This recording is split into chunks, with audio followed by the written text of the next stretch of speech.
제가 최근에 읽은 책 중에서 나는 아내와의 결혼을 후회한다, 이런 제목의 그 책을 읽었습니다. 우연히 그 텔레비전을 보는데 어떤 심리학 교수님이 그 강의를 하는데 이게 참 흥미로웠습니다. 그래서 제가 그분이 쓴 책을 검색해서 이제 주문을 했는데, 그 책에 보니까 이런 그 소제목이 있습니다. 우리는 감탄하려고 산다.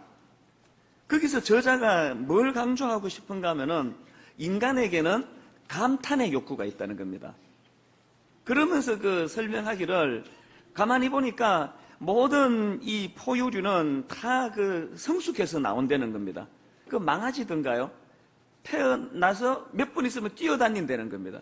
그거에 비하면 우리 인간은 너무나 미숙하게 짝이 없는 그런 미완성된 상태로 태어난다는 겁니다. 근데 거기에 중요한 포인트가 있는데, 그 대신에 인간의 어머니만이 할 수 있는 다른 어떤 동물들의 어미도 하지 못하는 것이 있는데, 아기를 향한 감탄의 표현이라는 겁니다. 그 참 일리가 있는 것 같아요. 그래서 갓난 아기를 보면은 어머니는 하루 종일 감탄을 보냅니다. 끙끙 그러면서 하여튼 감탄을 보내고 또 감탄을 보내고, 그리고 뭐 다른 사람은 뭐 어제 얘나 오늘 얘나 다른 게 하나도 없는데 조금만 무슨 성장의 변화가 있으면 그 엄마의 그 과장된 감탄, 막 얘가 그냥 뭐 발걸음 떼다가 1초 만에 자빠져도 이제 걷기 시작했다고 대단하다고 막 감탄을 보내는 거. 그런데 이 미숙한 어린 아기들은 바로 이 엄마의 과장된 감탄을 먹고 자란다는 것입니다. 이게 그 동물하고 인간의 결정적인 차이라는 겁니다. 그렇기 때문에 인간은 이런 식으로 태어날 때부터 누군가의 감탄을 먹고 자랐고, 또 죽을 때까지 누군가의 감탄이 필요로 한 존재라는 것입니다. 그러면서 그 저자가 주장하기를, 여자들이 남자보다 오래 사는 이유가 바로 여기에 있다는 거예요. 여자들은 남자들에 비해서 감탄이 많다는 거예요.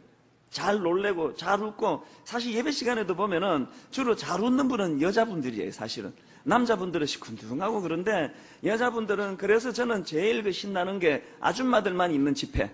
그 뭐 대박이에요. 아줌마들 한 2, 3천 명 이렇게 모였는데 설교하면은, 설교 끝나고 나면 막 제가 막 이렇게 그냥 그 충족이 돼서 옵니다. 반응이 얼마나 좋은지.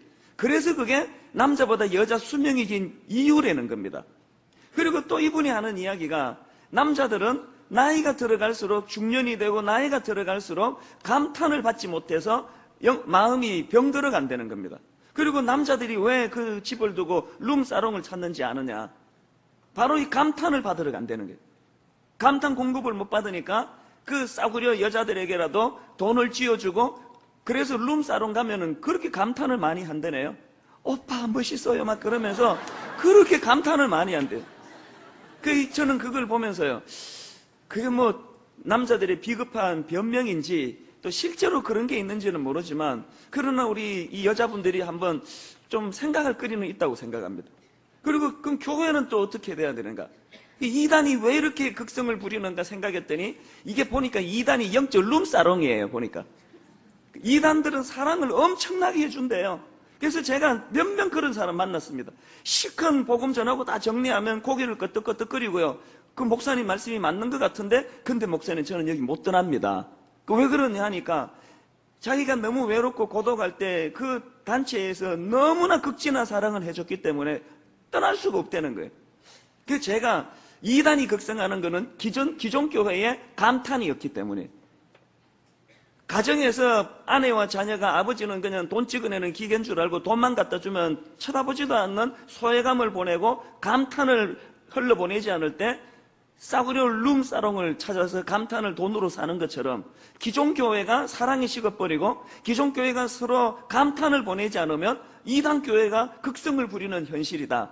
그래서 저는 그 그 책을 읽고 강의를 들으면서 많은 생각을 했습니다. 그러다가 불쑥 떠올랐던 게 창세기 1장에서의 그 창조 원리, 창조 질서예요. 그러고 보니까 그 저자가 워낙 전문가니까 뭐 말이 신빙성이 있지만, 성경적으로도 그 저자 말이 옳은 것 같아요. 인간은요, 천지 창조, 지음을 받을 때부터 감탄을 통해서 완성이 돼 가는 거예요. 여러분 다 아시잖아요. 창세기 1장에 보면은 하나님께서 엿새 동안에 피조 세계를 하나하나 만들어 나가시면서 하루하루 하나가 완성이 될 때마다 보시기에 좋았더라, 보시기에 좋았더라, 보시기에 좋았더라. 여기 나오는 이 좋았더라를 히브리어 원어로 살펴보면은 토브라는 단어인데요. 이 단어는 너무나 다양한 뜻을 가지고 있어서 한마디로 이렇게 규정하기가 어려운 단어예요.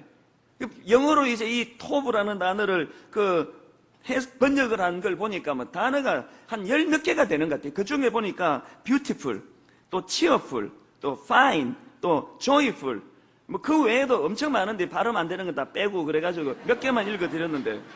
근데 이 다양한 이 좋았더라라는 이 토브라는 단어가 공통점이 뭔 것 같아요? 주로 감정 표현과 관계되는 단어예요. beautiful, cheerful, 감정 표현 아닙니까? 하나님께서는 천지를 만드실 때 감탄이 들어간 거예요. 그러니까 우리로 치면은 우와 끝내주는데 둘째 날, 셋째 날, 오 멋진데, 아이 괜찮게 나왔는데 하나님의 감탄이 피조 세계의 창조 과정에 배어 나오는데요. 그 정점이 엿새째 인간을 창조하시는 거예요. 거기 보면은 심히 좋았더라. 심이라는 단어가 들어가는데요. 이 심이라는 단어는 최상급의 표현이랍니다. 다시 말해서 극에 달한 상태. 오 멋진데, 아름다운데, beautiful, 아름다운데, 그러고는 인간을 창조하시고는 정말 멋진데 극에 달한 상태. 그 인간은 지원받을 때부터 하나님의 감탄을 먹으면서 그렇게 지원받았고 그렇게 살아가는 존재예요. 이런 본능을 갖고 태어난 존재이다 보니까 그 책의 저자가 주장하는 것처럼 인간은 감탄을 받아야 살 수 있는 존재다는 주장이 맞는 것 같아요. 여러분 요즘 외로우십니까?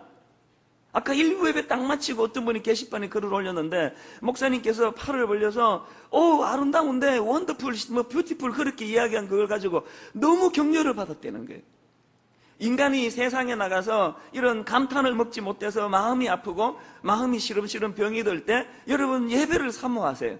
예배 때마다 여러분을 향하신 이 하나님의 감탄, 이것이 공급이 돼야 되는 거예요. 저는 목회하다가 좀 지치고 피곤하고 너무 힘들고 이럴 때는 어떨 때는 눈을 감고 그 상상을 합니다. 이 목사, 애들 표현으로 목회 짱인데, 목회 잘하는데 하나님의 감탄을 막 지금 상상을 해요. 저는 여러분들이 이 감탄을 받아야 생존하는 것이 인생이라면 하나님의 감탄을 받는 여러분들 되시기를 바랍니다. 그게 오늘 본문에서 말하는 이 본문을 저는 이 관점으로 이 본문을 살펴보고 싶은데요. 19절을 한번 보십시오. 시와 찬송과 신령한 노래들로 서로 화답하며 너희의 마음으로 주께 노래하며 찬송하며. 그래서 저는 오늘 이 19절과 같은 이 영적인 감탄사가 회복이 되면 좋겠다. 그래서 오늘 이 본문을 가지고 한 3가지 실천 사항을 나누어 보려고 합니다. 첫째로는요, 무엇보다도 먼저 우리는 하나님을 향한 이 감탄이 회복되어야 됩니다. 19절에서 말하는 시와 찬송과 신령한 노래, 이게 바로 하나님께 올려드리는 감탄이에요. 이 하나님 향한 감탄이 왜 유익하고 필요한지 아십니까? 우리가 하나님께 신령과 진정으로 감탄을 올려드리면 하나님께서는 우리 내면의 치유를 허락해 주셔요. 예를 들어 볼까요? 시편 8편을 보니까요, 하나님을 향한 감탄이 나와요. 1절입니다. 여호와 우리 주여, 주의 이름이 온 땅에 어찌 그리 아름다운지요, 주의 영광이 하늘을 덮은나이다. 여러분 지난 한 주 동안, 한 달 동안, 1년 동안 시편 8편 1절과 같은 감탄이 여러분에게 있었습니까? 이번 여름에 이제 휴가를 맞춰가지고 어디 놀러 가고 물에 가고 해수욕 가고 할 때 사람만 그냥 쳐다보고 그냥 북적북적거리지 마시고 하나님이 만드신 솜씨 자연을 보시고 자연에게 시편 8편 1절과 같은 감탄을 올려보시기 바라요. 주의 이름이 얼마나 아름다운지, 주의 영광이 하늘을 덮었나이다. 그렇게 하나님을 감탄하니까요, 어떤 결과가 일어납니까? 3절 4절을 보십시오. 주의 손가락으로 만드신 주의 하늘과 주께서 베풀어 두신 달과 별들을 내가 보오니, 그 다음 4절, 사람이 무엇이기에 주께서 그를 생각하시며 인자가 무엇이기에 주께서 그를 돌보시나이까. 우리가 하나님께 감탄을 올려드리면 하나님은 우리를 감탄해 주셔서 비록 내가 얼굴은 못생겼고 내가 비록 세상에서 잘난 건 없지만 본질적으로 하나님이 감탄하는 인생이다. 하나님이 나를 존귀히 여기는 인생이다. 하나님이 나를 향하여 wonderful, beautiful. 제가 왜 이렇게 자꾸 영어를 쓰는지 아세요? 우리나라 말로는 이런 감탄이 해석이 안 됩니다. 우리 민족이 어쩌다가 이렇게 삭막한 민족이 된지 모르겠어요. 여러분 wonderful, 이걸 대체할 만한 우리나라 표현이 있습니까? 이 개발이 안 된 거예요. 이 사용은 안 하다 보니까. 오, 놀라워라. 뭐 그런 정도밖에는 안 되잖아요. 그 하나님께서 우리를 감탄하는 인생으로 우리가 존귀의 여김을 받게 된다는 사실입니다. 제가 지난번 안식년 다녀와서 한 1년 반 전에 했던 설교를 저는 기억하는데 여러분 기억을 못 하실 거예요. 제가 안식년 때 저녁에 공원에 가가지고 하나님 그렇게 시키셔가지고 막 그냥 좀 유치하게 제가 했잖아요. 낙조가 이렇게 그 붉은 노을이 있으면은 막 손을 막 벌려 과장스럽게 놀라워요, 놀라워요. 하나님의 낙조 놀라워요. 어느 미술가가 이런 그림을 그리겠습니까? 놀라워요, 놀라워요. 제가 실제로 막 그 미친놈처럼 그렇게 했더니요. 거기에 능력이 나타나더라는 거예요. 제가 뭐 놀라워요, 놀라워 하기 전에는 아름답지 않았다가 제가 그 말 하니까 아름다워진 거 아니에요. 내가 선포하기 전에도 아름다웠습니다. 그런데 내가 그걸 경탄하며 하나님께 감탄을 올려드리니까 그것이 제게 능력이 돼요. 하루 종일 피곤하고 미국 사람한테 어떨 때는 그냥 뭐 무시당하고 영어 못해가지고 가슴 답답하고 이런 억눌린 마음들이 하나님을 향해 감탄을 올리는 순간 다 사라지는 거예요. 안개처럼 사라지는 거예요. 기쁨이 몰려오는 거예요. 저는 우리 교회 여러분들이 주일날 예배 시간에 이 은혜를 저장했다가 엿새 동안에 그것을 세상에 나가서 하나님께 올려드리기 바랍니다. 감탄하는 주님의 은혜를 은혜로 선포하고 감탄하는 행위. 이 예배가 얼마나 중요합니까? A.W. 토즈라는 분이 이런 말을 했습니다. 예배하지 않고 감탄하는 것은 가능하지만 감탄하지 않고 예배하는 것은 불가능하다.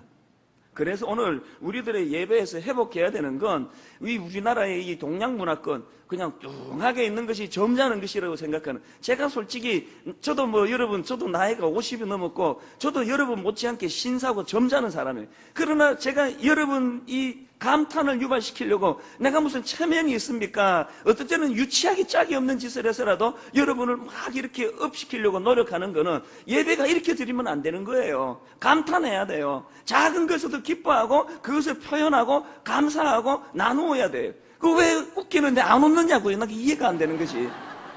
그 감탄하셔야 되는 거예요. 감탄은. 어제 제가 이 설교를 준비하는데 오 놀라운 구세주 예수 내 주 참 능력의 주시로다. 이게 몇 중의 감탄이에요. 오 놀라운 구세주 예수 내 주.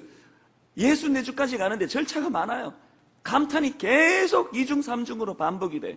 이런 감탄하는 인생을 살면은 후렴의 축복을 받는데 후렴을 보세요.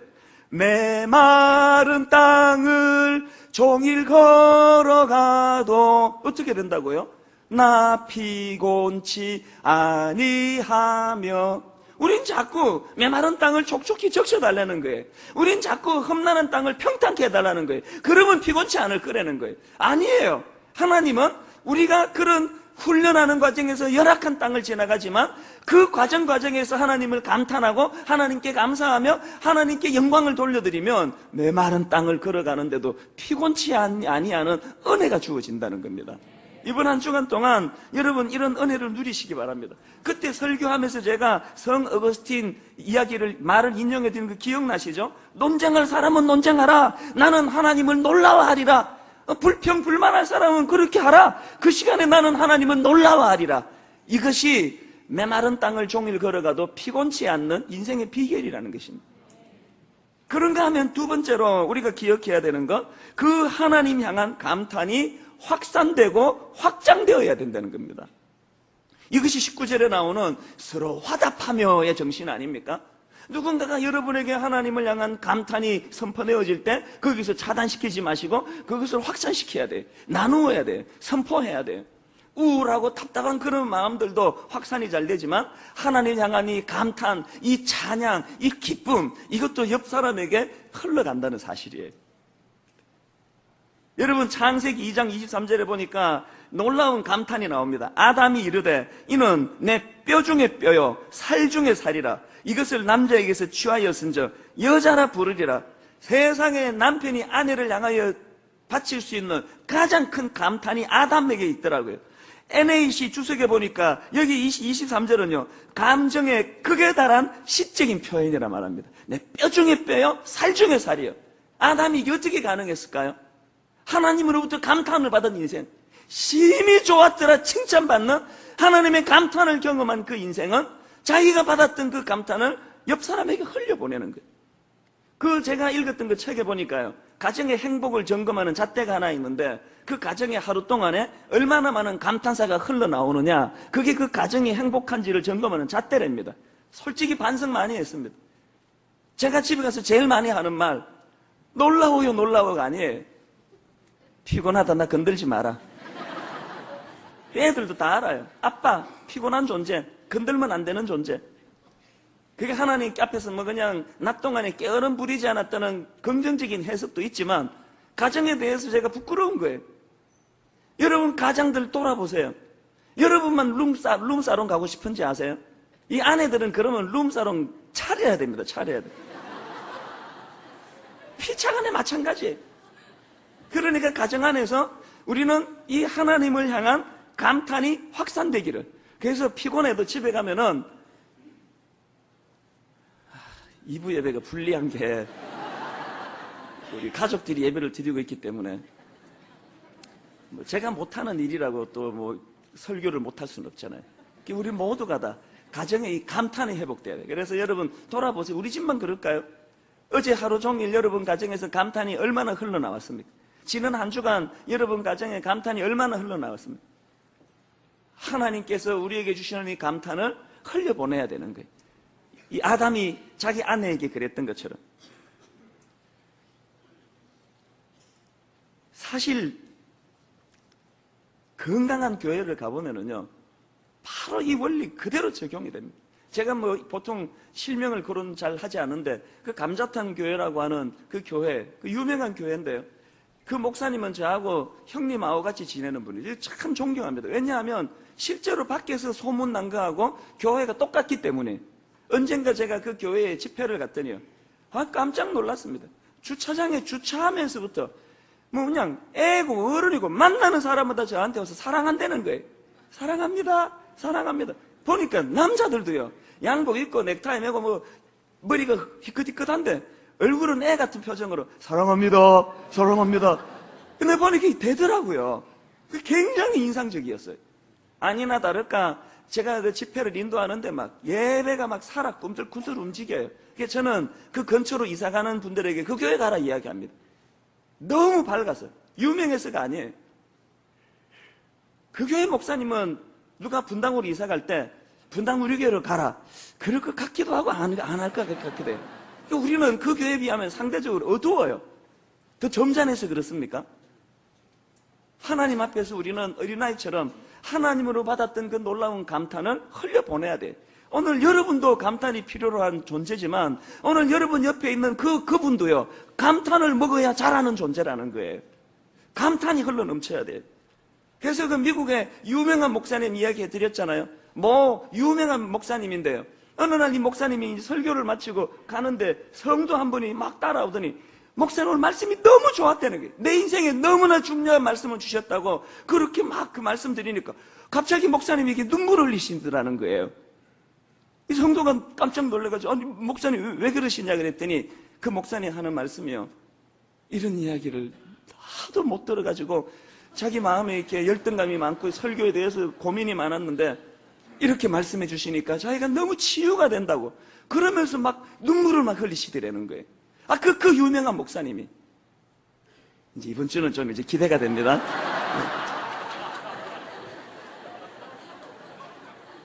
여러분 젊은 우리 부교역자들이요, 풀철주야 신방 다니고 하면 보면은 뭐 약한 게 왜 안 보이겠습니까? 세상 경험도 짧고 나이도 또 젊고 그런데 그러면요 10가지 중에 9가지 잘하는데 하나 생기면은 그거 지적해서 그 사람은 성장하는 게 아니고 10가지 중에 9가지 실수하는데 하나 잘하면 그것을 감탄해주고 격려해주고 세워주면 그게 그 사람을 자라게 하는 거예요.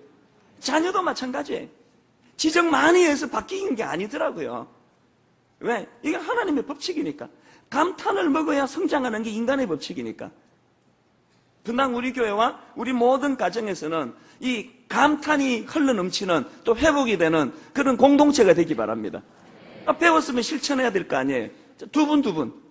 여러분 드릴 수 있는 감탄을 아는 분이건 모르는 분이건 벌써 표정이 딱 굳어지는 그 앞에 은혜 받아줘. 아멘. 그랬다가, 또 이런 거 시키느냐고. 교회 옮길 때가 됐다. 이런 생각을 하고 있는데, 해보세요. 뭐, 아는 분이건 모르는 분이건 정말 놀랍습니다. 그러든지, 영어가 되시면, 원더풀 그러시든지, 예, 축복해보세요. 감탄해보세요. 놀랍습니다. 정말 놀랍습니다. 대단하십니다. 우리나라는 이런 감탄사가 없어질 정도로 표현을 안 하니까 이런 게 굉장히 어색할 거예요. 암만 생각해도 할 말이 없으면 이렇게 하세요. 그냥 감탄 그렇게라도 하세요. 우리 교회 안에서 다 좋은데 이 표현이 잘 나오지 않는 그게 분당 정서랍니다. 그 깨트려야죠. 분당 우리 교회가 여기 있으므로 이런 잘못된 문화나 모양이 다 깨트려지기를 바랍니다. 그런가 하면 세 번째로 회복해야 되는 게 뭐냐? 서로 간에 상호 복종의 정신이 회복이 돼야 된다는 거예요. 상호 복종. 21절에 그리스도를 경외함으로 피차 복종하라. 여러분, 이 21절이야말로 기독교 공동체가 세상의 공동체와 확연히 구분되고 달라야 되는 결정적인 거예요. 세상의 공동체는 상호 복종이 아닙니다. 일방 복종이에요. 누가 누구에게?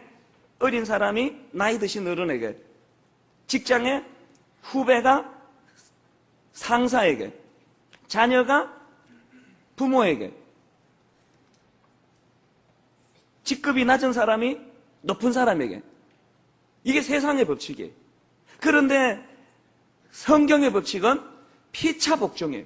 여러분, 성경을 너무나 잘못 인용하는 남자분들 아시죠?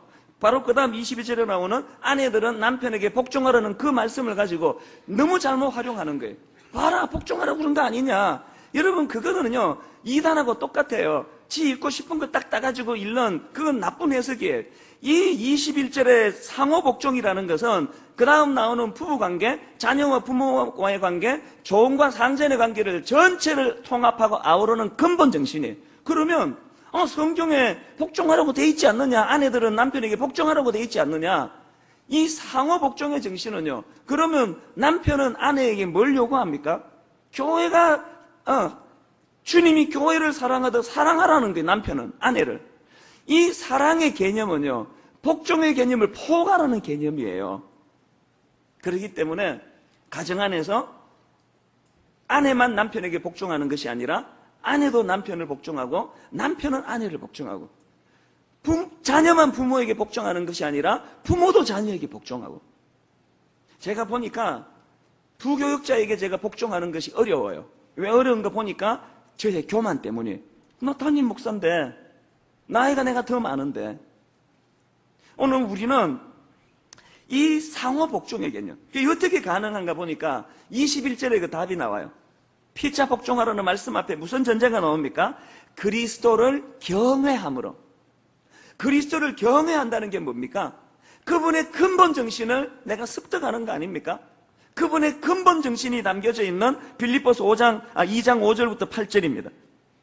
너희 안에 이 마음을 품으라. 곧 그리스도 예수의 마음이니 그는 근본 하나님의 본체시나 하나님과 동등됨을 취할 것으로 여기지 아니하시고 오히려 자기를 비워 종의 형체를 가지사 사람들과 같이 되셨고, 그 다음 보세요. 사람의 모양으로 나타나사 첫째 자기를 낮추시고 둘째 죽기까지 복종하셨으니, 이게 십자가 정신이라는 거예요. 저는 이 두 가지의 상관관계, 자기를 낮추시고 죽기까지 복종하신, 그래서 제가 발견한 진리가 뭐냐면은 죽기까지 복종은 언제 가능하느냐? 자기를 낮출 때 가능하다는 거예요. 담임 목사가 부목사보다 더 낮아질 때 부목사에게 복종할 수 있는 거예요. 아랫사람을 윗사람이 복종할 수 있는 건 직급은 내가 더 높지만 내가 저 아랫사람보다 더 낮은 곳으로 내려가는 겸손이 있을 때 피차 복종이 가능하다는 거예요. 이게 안 되는 게 오늘 우리의 현실 아닙니까? 오늘 한국교회가 가슴을 쥐어 뜯어야 되는 거는 교회 안에서는 머리를 끄덕끄덕거리고 이것을 실행할 수 있는 능력을 갖고 있지 않은 것. 이게 오늘 우리의 아픔 아닙니까? 기형도 시인의 입속에 검은 잎이라고 하는 그 시가 있는데요. 그 시집이 있는데 그 시집에 보면은 우리 동네 목사님이라는 시가 있습니다. 기형도 시인은 굉장히 뭐라고 표현할까요? 광팬이 많은 시인이에요. 이분이 이런 시를 썼더라고요. 자, 한번 들어보세요. 제목이 우리 동네 목사님. 읍내에서 그를 본 것은 이번이 처음이었다. 철공소 앞에서 자전거를 세우고 그는 양철 홈통을 반듯하게 펴는 대장장이에 망치질을 조용히 보고 있었다. 자전거 짐틀 위에는 두껍고 딱딱해 보이는 성경책만한 송판들이 실려 있었다. 교인들은 교회당 꽃밭을 마구 밟고 다녔다. 일주일 전에. 목사님은 폐렴으로 둘째 아이를 잃었다. 장마통에. 교인들은 반으로 줄었다. 더구나 그는 큰 소리로 기도하거나 손뼉을 치며 찬송하는 법도 없어. 교인들은 주일마다 수군거렸다. 학생회 소년들과 목사관 뒤터에 푸성귀를 심다가 저녁 예배에 늦은 적도 있었다. 성경이 아니라 생활의 밑줄을 그어야 한다는 그의 말은 집사들 사이에서 맹렬한 분노를 자아냈다. 폐렴으로 아이를 잃자 마을 전체가 은밀히 눈빛을 주고받으며 고개를 끄덕였다. 다음 주에 그는 우리 마을을 떠나야 한다. 어두운 천막교회 천장에 늘어진 작은 전구처럼 하늘에는 어느덧 하나 둘 맑은 별들이 켜지고 대장장이도 주섬주섬 공구를 챙겨 들었다. 한참 동안 무엇인가 생각하던 목사님은 그제서야 동네를 향해 천천히 페달을 밟았다. 저녁 공기 속에서. 그의 친숙한 얼굴은 어딘가 조금 쓸쓸해 보였다. 저는 이 시를요 여러 차례 반복해서 읽었습니다. 폐렴으로 아이를 앓자 마을 전체가 은밀한 눈빛을 주고받으며 고개를 끄덕였다. 다음 주에 그는 우리 마을을 떠나야 한다. 이 대목하고요. 성경이 아니라 생활의 밑줄을 그어야 한다는 그의 말은 집사들 사이에 맹렬한 분노를 자아냈다. 이 대목이 그 시인이 자기 눈으로 본 교회의 모순과 결함을 정확하게 지적해내는 거 아닙니까? 왜 목사님 아이가 폐렴으로 죽었는데 교회를 쫓겨나야 됩니까? 왜 그래야 됩니까? 성령의 능력을 어떤 표면적으로 병 고치고 치유가 나타난 은사적인 것으로 보니까 지 아들 폐렴 하나도 못 고치는 주제에 저게 무슨 목사야? 기능적으로 목사님을 대하니까 쫓겨나는 거예요. 그리고 왜 성경이 아니라 생활의 밑줄을 그어야 한다는 그 목사님의 가르침에 맹렬히 분노합니까? 이거는 우리의 현실이라는 이야기예요. 어떤 자매가 결혼을 하기로 했는데 상대방 어머니가 여자 목사예요. 주변에 다 이렇게 이야기했습니다. 이야, 어머니가 목사님이니까 혼수 걱정은 안 해도 되겠네. 결론부터 말씀드릴까요? 그 결혼 깨졌습니다. 왠지 아십니까? 그 남자 쪽에서 과도한 혼수를 요구해가지고. 그 여자 목사님은 성경의 밑줄은 많이 그었지만 생활의 밑줄을 끊지 못했던 사람이에요. 이런 목회자가 많다는 것이 한국교회의 비극 아닙니까? 저는 주일날 예배 마치고 월요일날 되면은 머리가 찌끈찌끈 아플 때 자주자주 그런 생각을 떠올립니다.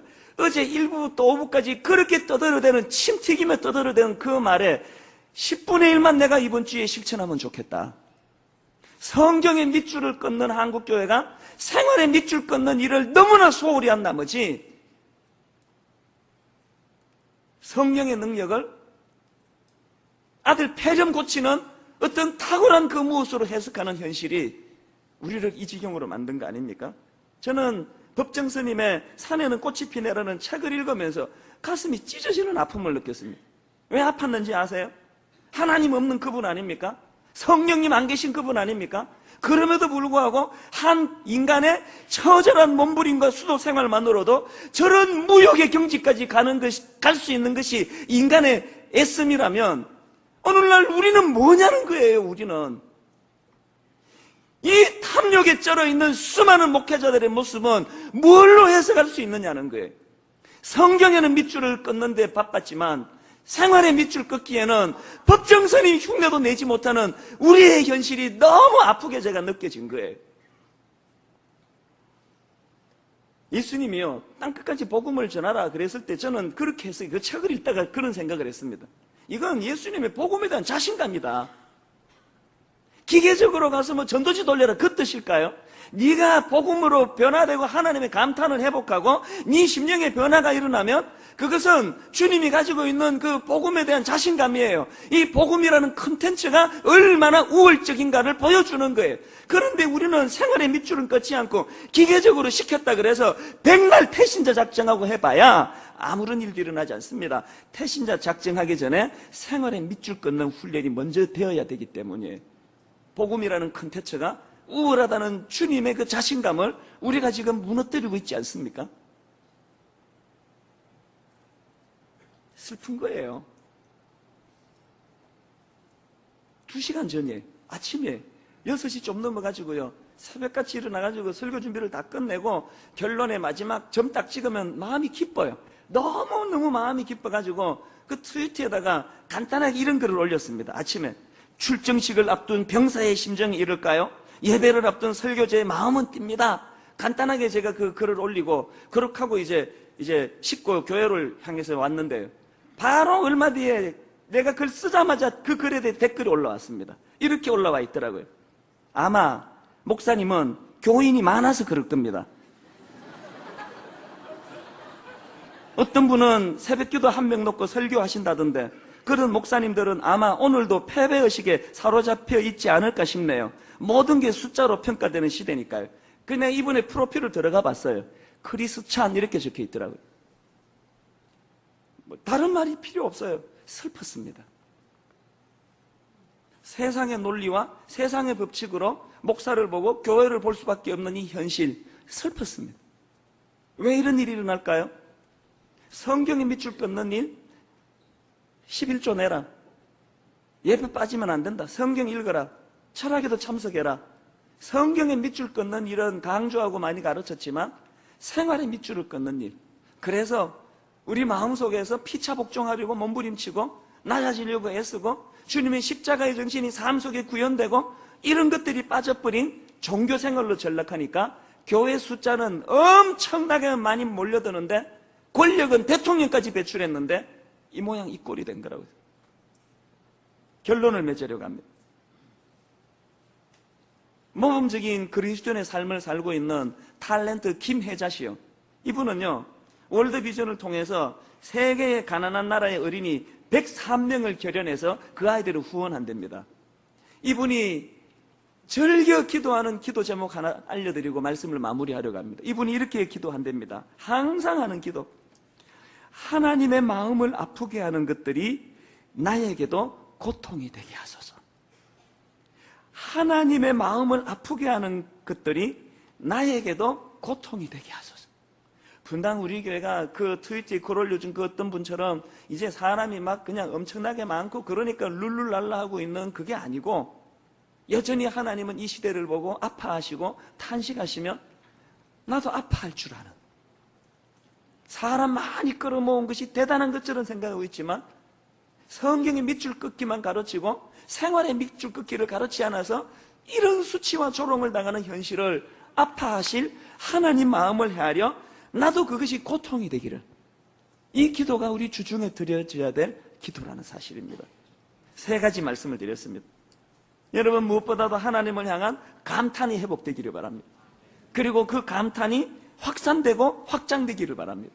그리고 그 복음의 정신이 내 안에 회복이 되어서 일방적인 복종이 아니라 낮고 높음이 없어진 상호 복종이 우리 삶 속에 실천되어지는, 이번 한 주일 동안 저는 저보다 나이가 더 젊은 우리 교회 교역자들에게 복종하는 한 주 훈련하기를 원합니다.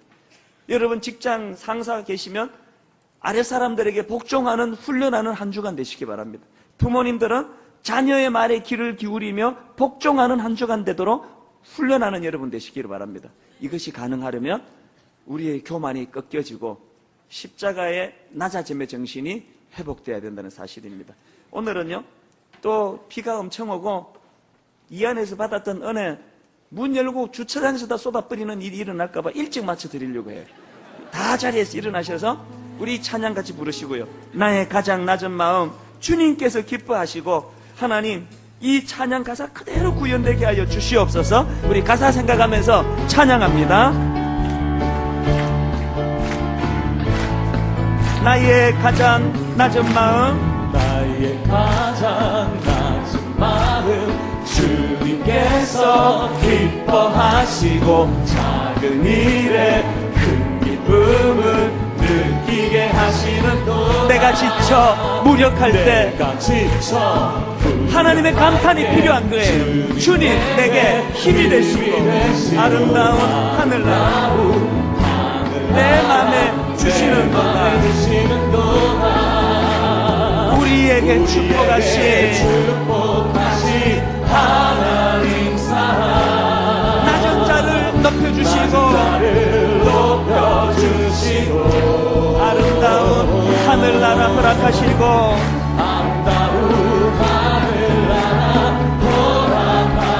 내 모든 것 예비하시네. 하나님 앞에 감탄을 선포하십시오. 찬양함의 기쁨은 감사함의 평안은 간구함의 하나님 알도록 하셨네. 하나님께 우리의 감탄 올려드립니다. 찬양함의 기쁨을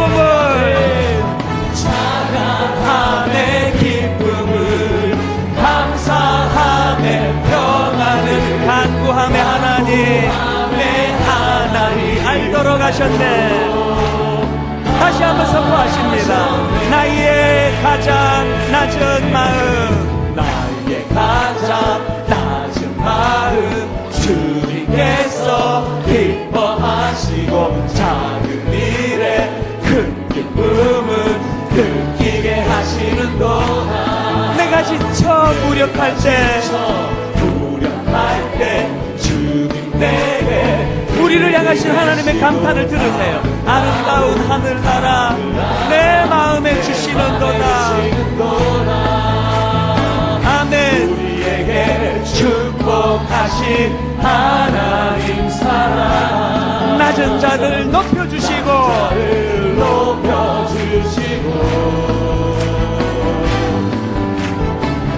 아름다운 하늘나라 허락하시고 내 모든 것 예비하시네. 기쁨으로 하나님을 찬양합니다. 찬양함의 기쁨을 감사함의 평안을 간구함의 하나님 알도록 하셨네. 자 여러분, 역세 동안에 이 감탄을 받지 못해가지고 내 심령이 굳어져가지고 이 찬양 한번 불러가지고 이게 깨트려지지가 않아요. 이 깨트려질 때까지 불러야 되지 않겠습니까? 여러분, 우리가 감탄을 받지 못해가지고 집에 들어가도 학교를 가도 회사를 가도 오늘 여러분 이 시간은 하나님의 감탄을 받는 시간이에요. 우리 후렴부터 다시 한번 찬양할 때 마음을 여세요. 마음을 여시고 나 하나님 감탄을 받는 존재구나. 나 존귀한 존재구나. 세상의 그 어떤 피조물보다도 나는 존귀한 존재구나. 이것을 영적으로 충분히 누리고 느끼게 되시기 바랍니다. 우리 처음부터 다시 할게요. 나의 가장 낮은 마음, 하나님의 감탄을 누리시기 바랍니다.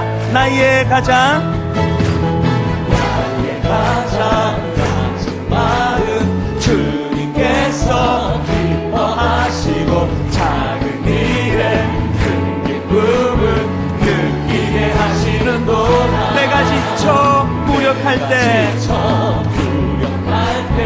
주님 내게 힘이 돼 아름다운 하늘나라 내 마음에 주시는도다. 아멘. 우리에게 축복하신 하나님 사랑 선포하세요. 낮은 자를 높여주시고 아름다운 하늘나라 허락하시고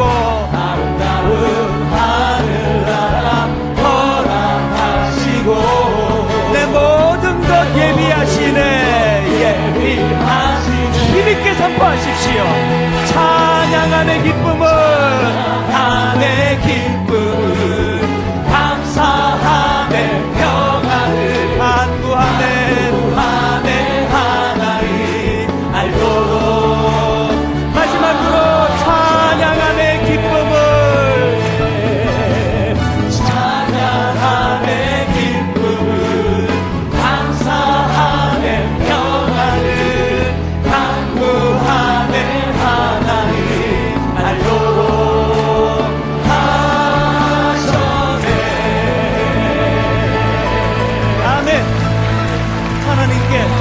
우리의 감탄을 올려드리기 원합니다.